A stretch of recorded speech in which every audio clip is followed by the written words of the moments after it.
ఎస్ఐఆర్పై విపక్షాలాది అనవసరపు రాద్ధాంతమని పట్టభద్రుల MLC doctor Anji Reddy మండిపడ్డారు. ప్రజలను గందరగోళానికి గురిచేయడం వల్ల వారికి ఏం లబ్ధి చేకూరుతుందంటూ ప్రశ్నించారు. సంగారెడ్డిలో పీసీసీ అధ్యక్షుడు మహేష్ కుమార్ గౌడ్ చేసిన వ్యాఖ్యలు సరికావంటూ ఎమ్మెల్సీ అంజిరెడ్డి ఆగ్రహం వ్యక్తం చేశారు. సర్ ప్రక్రియతో కేవలం డూప్లికేట్ ఓటర్లు తొలగించడం, ఒకటి కంటే ఎక్కువ చోట్ల ఉన్న ఓట్లను తీసివేయడమే లక్ష్యమన్నారు.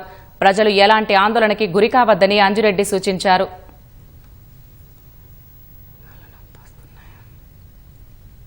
ఓట్ చోరీ ఎన్ని ఓట్లు తీసేస్తా ఉన్నారు? దేనికి తీసేస్తారు ఓట్లు? 2025 జనవరి నుంచి 2026 ఏప్రిల్ వరకు కొత్త ఓటర్స్ ఎవరైతే ఉన్నారో ఫామ్ 6 ఇచ్చి వాళ్ళందరినీ ఎన్రోల్ చేసుకోమని చెప్తా ఉన్నాం. ట్రాన్స్ఫరబుల్ కూడా మనకున్నది ఫామ్ 6, 7, 8 ఏ విధంగా అయితే ఇచ్చిరో ఇవన్నీ ప్రపోజల్ ఉంది.